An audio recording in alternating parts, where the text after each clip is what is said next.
ഈ വർഷത്തെ 2024-25 വർഷത്തെ Fulbright Nehru post doctoral fellowship നേടി ഈ മാസം 31 ഓഗസ്റ്റ് 31 ഞാൻ അമേരിക്കയിലേക്ക് പോകുന്നു.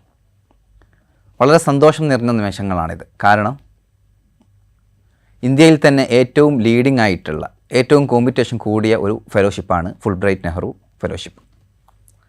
ഫുൾബ്രൈറ്റ് വ്യത്യസ്തമായിട്ടുള്ള ഒരുപാട് ഫെലോഷിപ്പുകൾ കൊടുക്കുന്നുണ്ട്. മാസ്റ്റേഴ്സ് ലെവലിലുണ്ട്, PhD ലെവലിലുണ്ട്, പോസ്റ്റ് ഡോക്കിനുണ്ട്, ടീച്ചിങ്ങിനുണ്ട്. ഇതുപോലെ ഒരുപാട് ഫെലോഷിപ്പുകൾ ഫുൾബ്രൈറ്റ് കൊടുക്കുന്നുണ്ട്. അമേരിക്കയും മറ്റു രാഷ്ട്രങ്ങളും തമ്മിൽ എക്സ്ചേഞ്ച് പ്രോഗ്രാമിൻ്റെ ഭാഗമായിട്ടാണ് ഫുൾബ്രൈറ്റ് പ്രോഗ്രാംസ് ഒരുക്കിയിട്ടുള്ളത്. അമേരിക്കയിൽ നിന്ന് സ്റ്റുഡൻസ് മറ്റു രാഷ്ട്രങ്ങളിൽ പോയി പഠിക്കുന്നു. അതുപോലെ മറ്റു രാഷ്ട്രങ്ങളിൽ നിന്ന് സ്റ്റുഡൻസ് അമേരിക്കയിലേക്കും വന്ന് പഠിക്കുന്നു. ഇന്ത്യയും അമേരിക്കയും തമ്മിലുള്ള എക്സ്ചേഞ്ച് പ്രോഗ്രാം കൺട്രോൾ ചെയ്യുന്നത്, അത് നിയന്ത്രിക്കുന്നതും അതിന് വേണ്ട കാര്യങ്ങളൊക്കെ ചെയ്യുന്നതും USIEF എന്ന ഫൗണ്ടേഷനാണ്. അതിന് വേണ്ട ഫണ്ടിങ് ഇന്ത്യ ഗവൺമെൻറ്റും അമേരിക്കൻ ഗവൺമെൻറ്റും കൂടി സംയുക്തമായിട്ടാണ് നൽകുന്നത്. ഒരുപാട് ഇന്ത്യക്കാർ അമേരിക്കയിൽ പോയി പഠിക്കുന്നു, ഒരുപാട് അമേരിക്കക്കാർ ഇന്ത്യയിൽ വന്ന് പഠിക്കുന്നു. ഇതുകൊണ്ട് ലക്ഷ്യം വെക്കുന്നത് രണ്ട് രാഷ്ട്രങ്ങളുടെയും കൾച്ചർ, അവിടെയുള്ള ടെക്നോളജിക്കൽ ഡെവലപ്മെൻറ്റ്, അവിടെയുള്ള വികസനങ്ങൾ, ഇതൊക്കെ അടുത്തറിയാനും സ്വന്തം രാഷ്ട്രത്തിൽ അത് വേണ്ട രൂപത്തിൽ ഇംപ്ലിമെൻറ്റ് ചെയ്യാനുമൊക്കെയാണ്. അതുകൊണ്ട് തന്നെ അമേരിക്കയിൽ പോയി പഠിക്കുന്ന ഒരു ഇന്ത്യൻ സ്റ്റുഡൻറ്റ് ഫെലോഷിപ്പ് കാലാവധി കഴിഞ്ഞ ശേഷം നിർബന്ധമായിട്ടും ഇന്ത്യയിൽ താമസിക്കണം എന്നതാണ് അതിൻ്റെ ഒരു നിയമം. ഉദാഹരണത്തിന് 2 വർഷത്തെ പോസ്റ്റ് ഡോക്ക് ഫെലോഷിപ്പ് കഴിഞ്ഞ് ഇന്ത്യയിൽ എത്തുകയാണെങ്കിൽ പിന്നീട് അമേരിക്കയിലേക്കൊരു വിസക്ക് പോവണമെങ്കിൽ ചുരുങ്ങിയത് 2 വർഷം ഇന്ത്യയിൽ താമസിക്കേണ്ടതുണ്ട്. കാരണം ഇതുകൊണ്ട് അവർ ഉദ്ദേശിക്കുന്നത് അമേരിക്കയിൽ നിന്നും നേടിയ ആ വിവരങ്ങൾ ഇന്ത്യയിൽ ഇംപ്ലിമെൻറ്റ് ചെയ്യുക എന്നുള്ളതാണ്. ഇന്ത്യയും അമേരിക്കയും തമ്മിൽ എക്സ്ചേഞ്ച് പ്രോഗ്രാമിൻ്റെ ഭാഗമായിട്ട് ഒരുപാട് സ്റ്റുഡൻസ് അമേരിക്കയിലേക്കും ഒരുപാട് സ്റ്റുഡൻസ് ഇന്ത്യയിലേക്കും വരുന്നുണ്ടെങ്കിൽ പോലും സ്വാഭാവികമായിട്ടും ഇതിൽ കോമ്പറ്റീഷൻ ഏറ്റവും കൂടുതൽ ഉണ്ടാവുക ഇന്ത്യയിൽ നിന്ന് അമേരിക്കയിലേക്ക് പോകുന്ന സ്റ്റുഡൻസിന് ആണ്. കാരണം ലോകത്തെ ഏറ്റവും ലീഡിംഗ് യൂണിവേഴ്സിറ്റികളിൽ അധികവും അമേരിക്കയിലാണുള്ളത്. അതുകൊണ്ട് അവിടെയുള്ള വിദ്യാർത്ഥികൾ അത് ഒഴിവാക്കിയിട്ട് ഇന്ത്യയിൽ അപ്ലൈ ചെയ്യുക എന്നുള്ളത് കുറവാണ്, അത്രത്തോളം കോമ്പറ്റീഷൻ ഇല്ലാത്തതാണ്. എന്നിരുന്നാൽ പോലും ഇന്ത്യൻ സാഹചര്യം പഠിക്കാൻ, ഇന്ത്യൻ സൊസൈറ്റിയെക്കുറിച്ച് പഠിക്കാൻ, മറ്റു പല മേഖലകളിലും ഇന്ത്യ സ്പെസിഫിക് ആയിട്ടുള്ള പഠനങ്ങൾക്ക് വേണ്ടി ഒരുപാട് അമേരിക്കക്കാർ ഇന്ത്യയിൽ വരുന്നുണ്ട്. പക്ഷേ ഇതിലും ഒരുപാട് അധികം പേരാണ് അമേരിക്കയിലെ ലീഡിംഗ് യൂണിവേഴ്സിറ്റികളിൽ അഡ്മിഷൻ കിട്ടാൻ വേണ്ടി ഇന്ത്യയിൽ നിന്ന് അമേരിക്കയിലേക്ക് പോകുന്ന ഫുൾബ്രൈറ്റ് ഫെലോസ്. ഇതിൻ്റെ ആപ്ലിക്കേഷൻ പ്രോസസ്സ് ഏകദേശം 1 വർഷത്തോളം നീണ്ടു നിൽക്കുന്നതാണ്. നമ്മൾ 2026 ഇന്ത്യയിൽ നിന്ന് പോകണമെന്ന് പ്ലാൻ ഉണ്ടെങ്കിൽ അതിൻ്റെ ആപ്ലിക്കേഷൻ ഇപ്പോൾ തന്നെ ക്ഷണിച്ചിട്ടുണ്ടാവും. ഇപ്പോൾ ആപ്ലിക്കേഷൻ ക്ഷണിക്കും. ജൂലൈ 17 ഏകദേശം ആ സമയത്തായിരുന്നു ലാസ്റ്റ് ഡേറ്റ്. ഒരു 3-4 മാസം കഴിഞ്ഞ് അതിൻ്റെ ഇൻ്റർവ്യൂ ഉണ്ടാവും. പിന്നീട് ഒരു 3-4 മാസം കഴിഞ്ഞ് അതിൻ്റെ റിസൾട്ട് ഉണ്ടാകും. പിന്നെ അടുത്തൊരു ഓഗസ്റ്റ് അങ്ങനെ ആകുമ്പോഴേക്ക് പിന്നെ അതിൻ്റെ ഫൈനൽ റിസൾട്ടും ഓറിയൻറ്റേഷനും പിന്നെ അവിടത്തേക്ക് പോകാനും തുടങ്ങും. ആ 25-26 വർഷത്തിനിടയിലാണ് ഈ ഒരു സമയം സെലക്ട് ചെയ്യപ്പെടുന്ന ആളുകൾ അവിടത്തേക്ക് പോവുക. ഈ ഫെലോഷിപ്പ് എന്തുകൊണ്ട് ഇത്രത്തോളം അട്രാക്റ്റീവ് ആകുന്നു എന്ന് ചോദിച്ചാൽ, ഒന്ന്, ലോകത്തെ ഏറ്റവും ലീഡിംഗ് യൂണിവേഴ്സിറ്റികളിൽ നമുക്ക് ലഭിക്കാവുന്ന ഒരു അവസരമാണ് ഇതൊരുക്കുന്നത്. യൂണിവേഴ്സിറ്റി നമുക്ക് സെലക്ട് ചെയ്യാം, കോഴ്സുകൾ നമുക്ക് സെലക്ട് ചെയ്യാം, നമുക്ക് ഇതിന് അപ്ലൈ ചെയ്യാൻ വേണ്ട ക്വാളിഫിക്കേഷൻ. ഇപ്പം പോസ്റ്റ് ഡോക്കിനാണ് ഞാനിപ്പോൾ ഇവിടെ പോകുന്നത്. ഇവിടെ ഇൻ്റർനാഷണൽ റിലേഷൻസിൽ MA, MPhil, PhD കഴിഞ്ഞു. JNUവിൽ വെച്ചിട്ടായിരുന്നു പഠനം. അതിനു മുമ്പ് ജാമിയ മർക്കസിന് കീഴിലുള്ള മദീനത്തുന്നൂർ കോളേജിൽ വെച്ച് ഡിഗ്രി പഠനം പൂർത്തിയാക്കി. PhD കഴിഞ്ഞ ശേഷം അവിടേക്ക് ഇപ്പോൾ പോകുന്നത് പോസ്റ്റ് ഡോക്കിനാണ്. PhD കഴിഞ്ഞ് ഒരു 4-5 വർഷത്തിനുള്ളിൽ അപ്ലൈ ചെയ്യാം പോസ്റ്റ് ഡോക്കിന്. അത് കഴിഞ്ഞവർക്ക് പറ്റില്ല.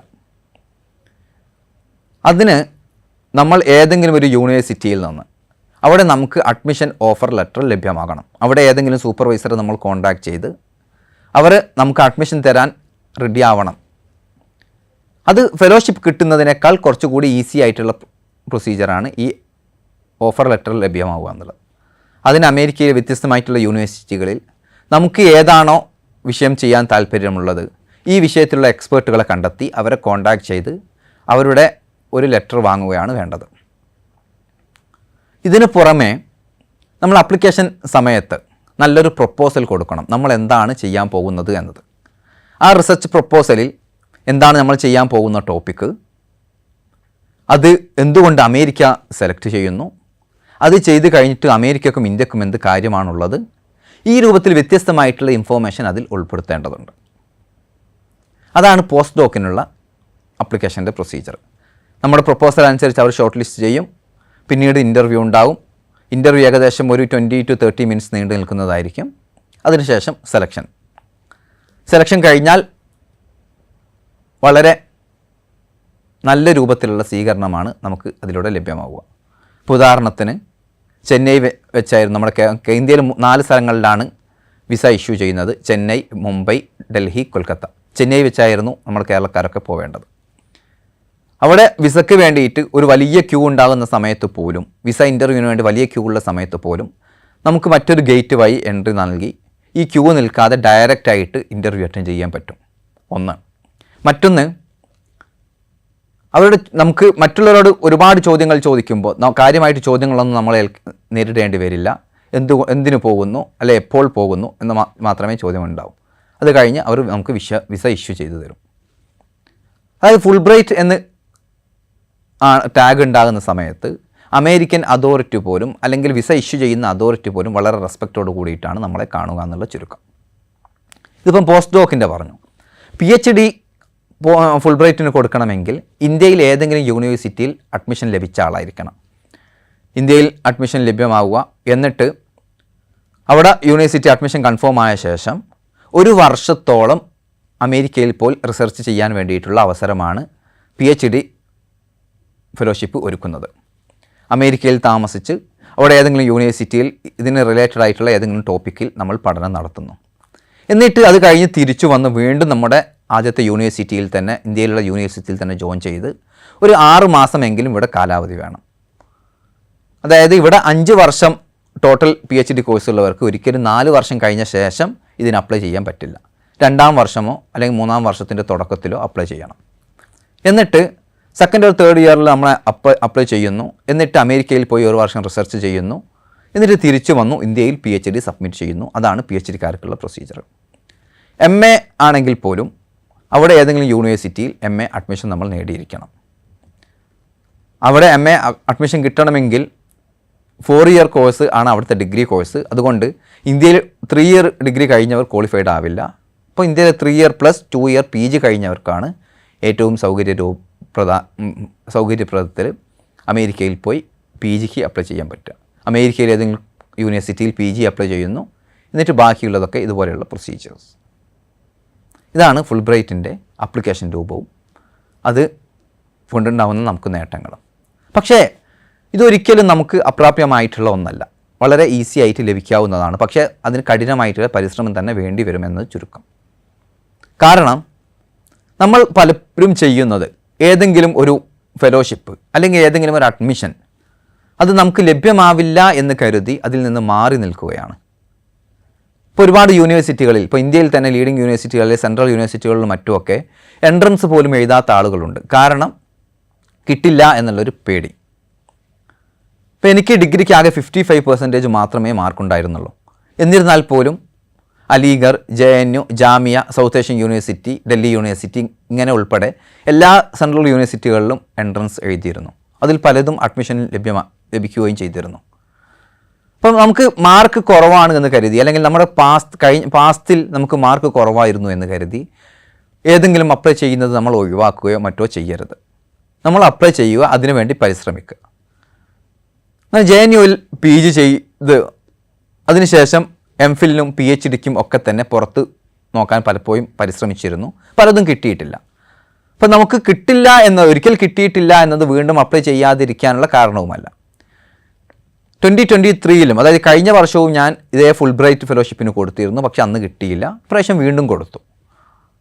അപ്പം നമ്മൾ പരാജയപ്പെടുന്നു, ഒരു പ്രാവശ്യം കിട്ടുന്നില്ല എന്നതുകൊണ്ട് അടുത്ത വർഷം അപ്ലൈ ചെയ്യേണ്ട എന്ന് അതിനർത്ഥമില്ല. പല ഫെലോഷിപ്പുകളുമുണ്ട്, അതിനൊക്കെ അപ്ലൈ ചെയ്യുക. അതിന് ഏറ്റവും വേണ്ടത് നല്ലൊരു റിസർച്ച് പ്രൊപ്പോസലാണ്. നമുക്ക് കോണ്ടാക്റ്റുള്ള അല്ലെങ്കിൽ ഈ വിഷയത്തിൽ എക്സ്പേർട്ടായിട്ടുള്ള ആളുകളെ കണ്ടെത്തി അവരെ കൊണ്ട് ആ റിസർച്ച് പ്രപ്പോസൽ എഡിറ്റ് ചെയ്യിപ്പിച്ച് ഏറ്റവും നല്ല രൂപത്തിലാക്കാൻ ശ്രമിക്കുക. മറ്റൊന്ന് നല്ലൊരു CV. നല്ലൊരു CV എന്നത് ഒരിക്കലും 1-2 ദിവസം കൊണ്ട് അല്ലെങ്കിൽ ഒരു മാസത്തെ 2 മാസത്തെ പരിശ്രമം കൊണ്ട് ഉണ്ടാക്കാൻ പറ്റുന്ന ഒന്നല്ല.